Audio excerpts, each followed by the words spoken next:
Back in time. Oh, Jesus.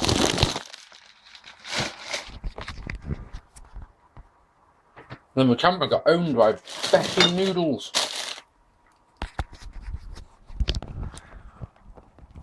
New noodles. Look, everyone, I've got the app. My life is now complete.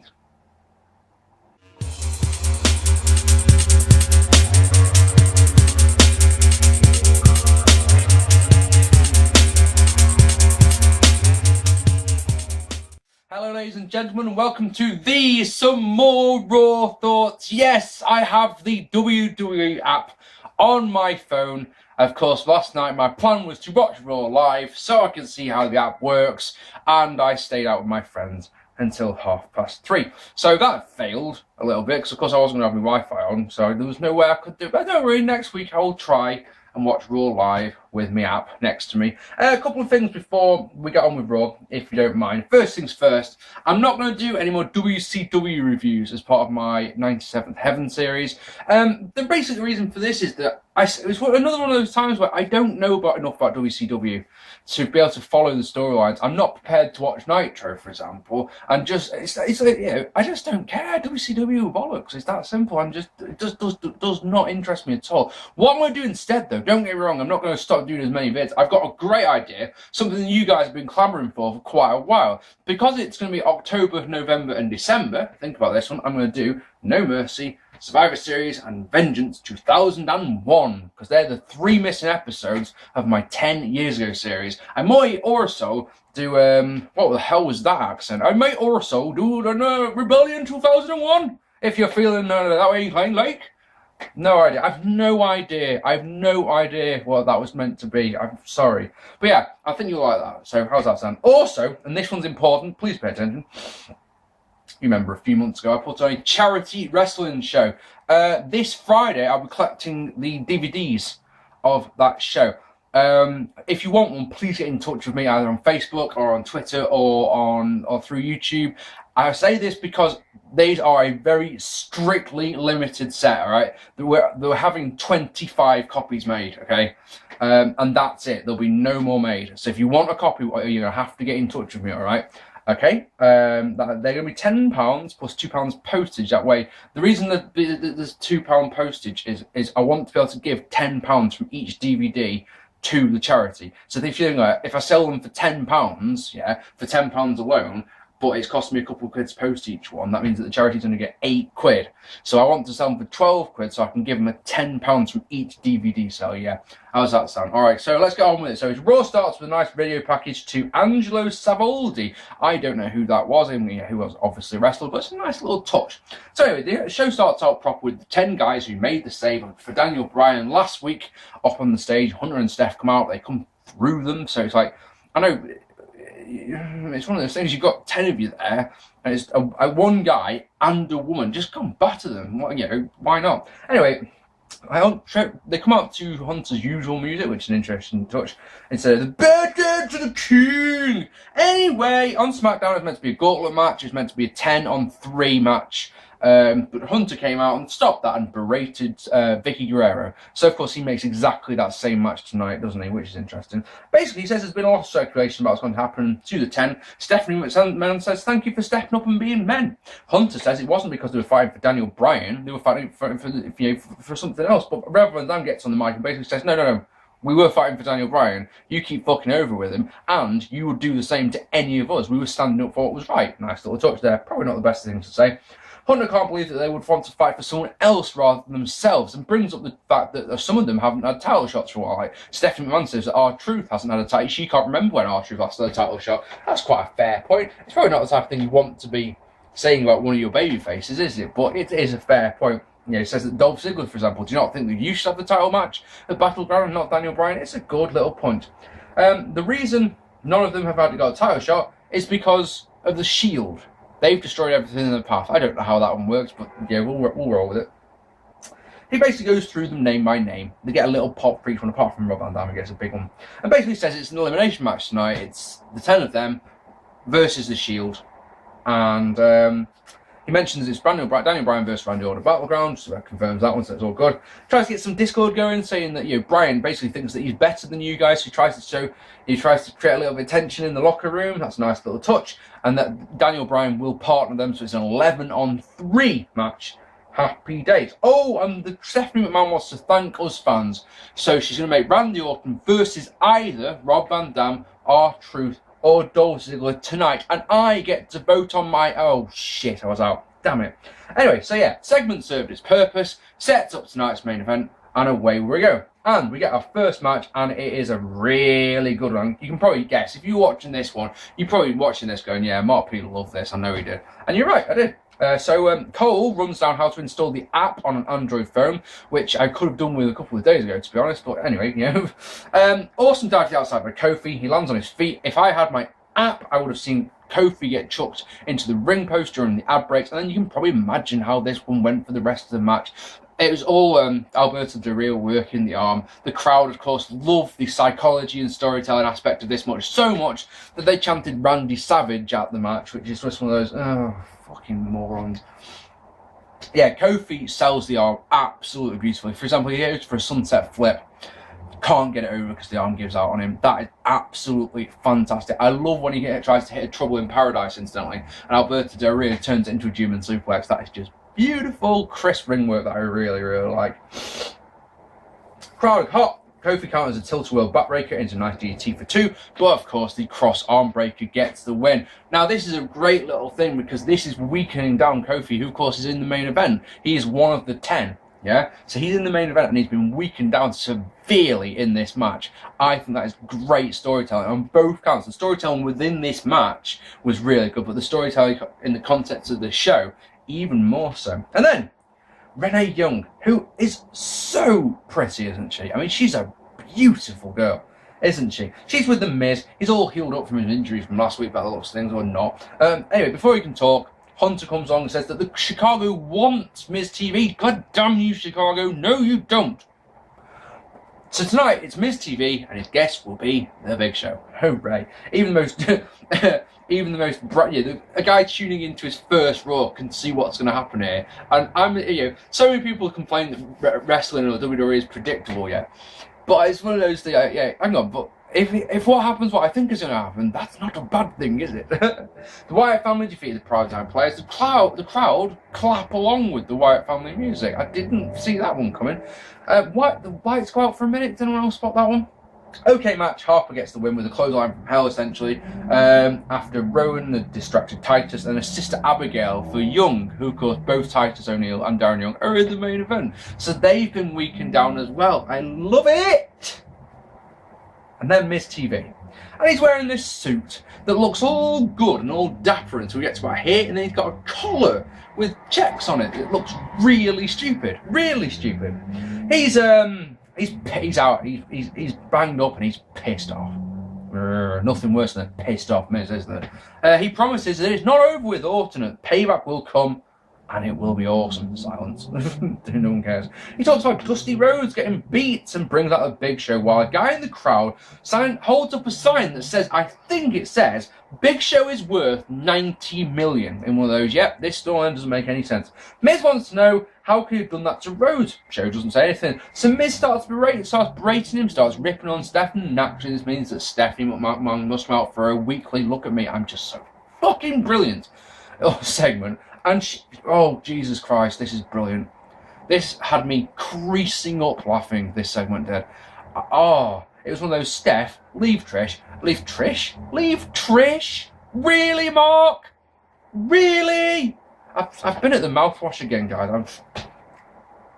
It's a weakness of mine. Leave Triple H.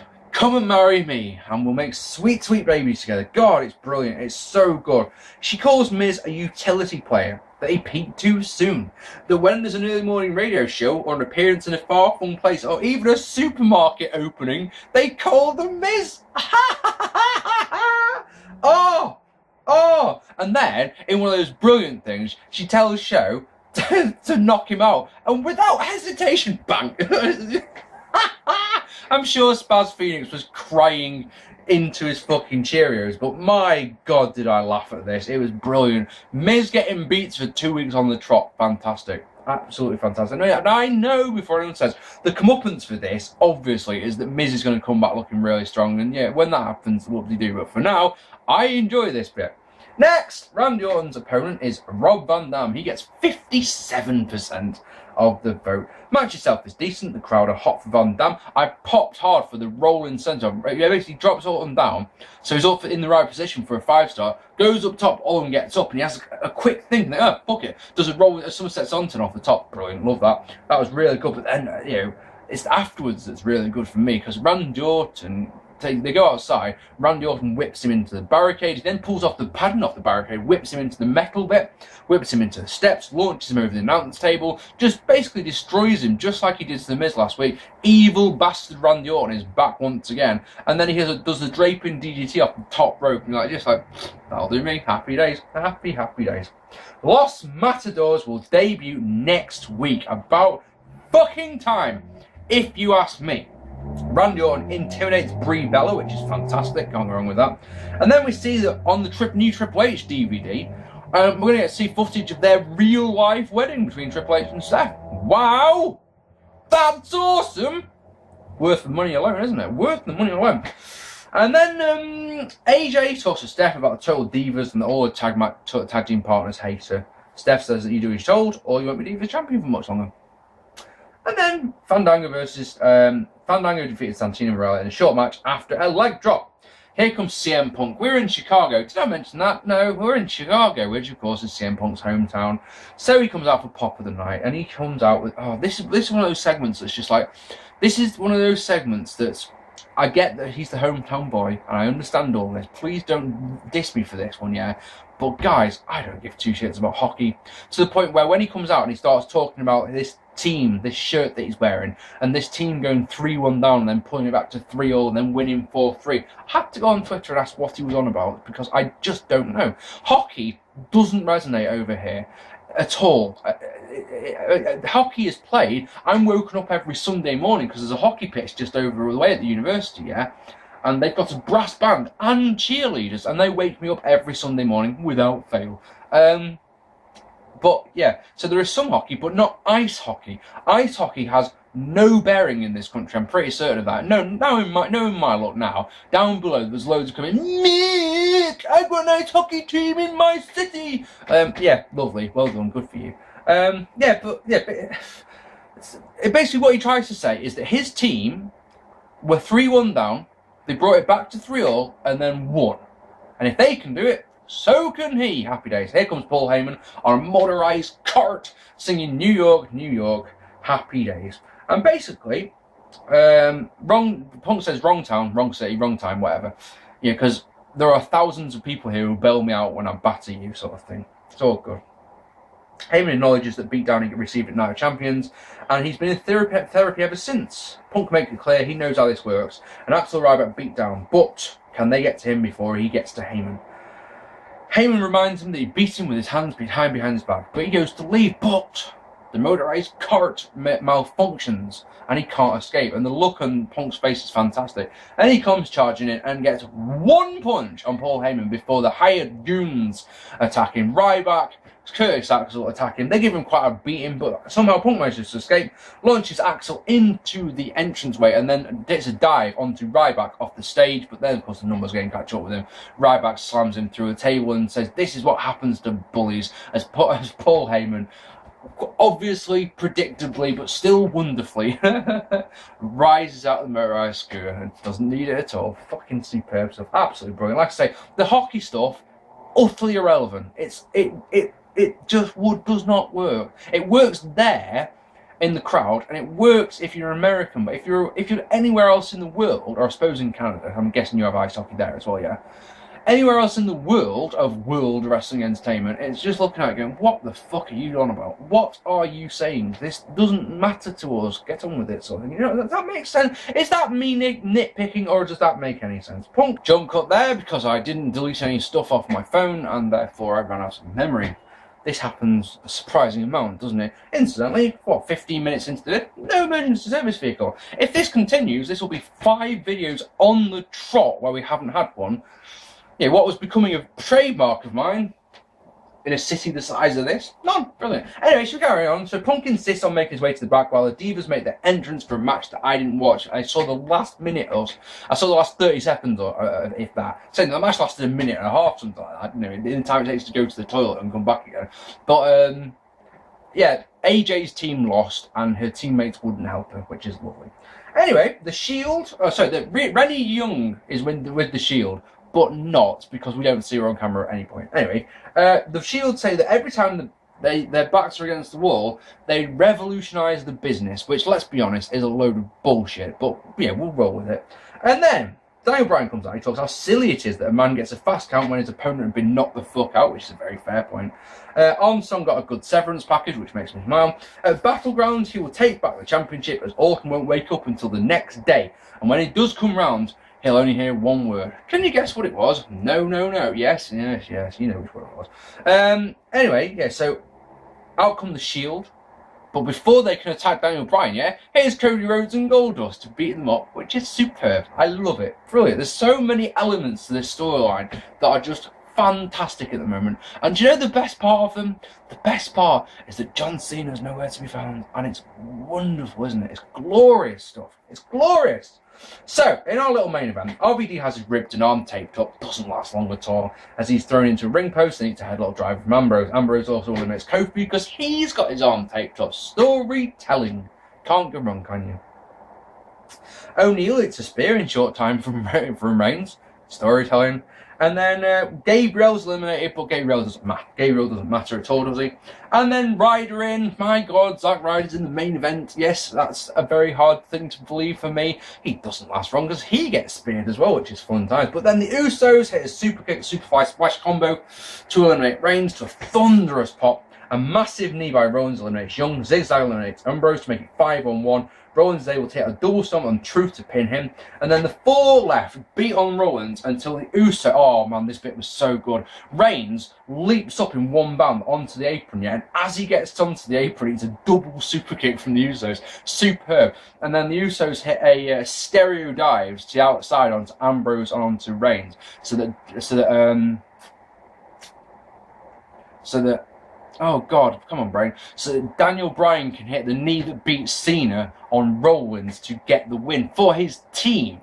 Now it's Bryan, Dolph Ziggler, and the Usos who survive.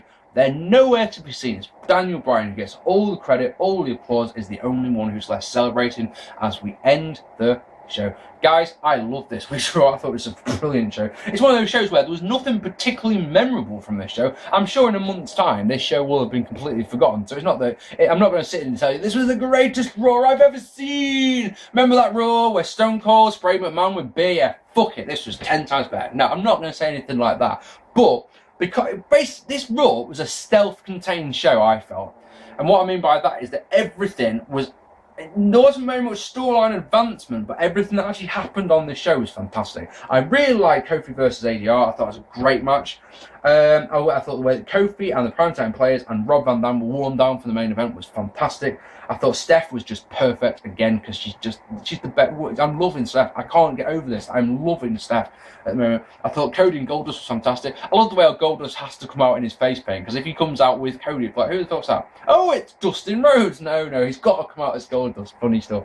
And the main event, nothing bad. I enjoyed this Raw a lot. If you didn't, please let me know down below. If you did, please let me know down below. Love reading your comments, even when they're all about the NWO, which was what I was on about before on my fucking last WCW review, and my comments get taken over by people. So think about this, yeah. When someone who's new to my vids comes onto that and sees all those comments and thinks, yeah, I won't bother commenting. That is why I have an issue, guys, with you spamming the hell out of my comments with insults against each other. That's not what this is all about, all right? Please don't do that anymore. Yeah, I'll be back on, and this is the thing, I don't know when my next vid will be. It'll either be Friday or Saturday. I say Friday because Battle of the Ballroom, Friday, September 27th in Henley, in Wigan, We're back for GPW. We haven't done a show for 2 months, something like that. I'll be on the commentary booth with my good friend David Mustard, and I'm really, really looking forward to this show. Very, very pumped for this one. Like I say, it's been a long time since I've done a show, long time since I've done any commentary work, so I'm looking forward to this one a lot. If you're in the Wigan, Manchester, Liverpool, anywhere like that area, Warrington, get your ass there. You've got no excuse. Brit you'll see a show that you'll absolutely love. I guarantee it. I give you my word. So what I mean by this, I was hoping to have my one night only 97 review up then, but it's probably going to be Saturday, let's be honest. So I hope you've enjoyed this vid. Please, like I say, please drop us a comment, hit the like button, hit the subscribe button. I've been Mark P. Thank you so much for watching. I'm going to go and watch some PWG. Is your body ready? Because that's my plan for this night. I hope you have a good week. I'll see you all very soon. Take it easy, guys.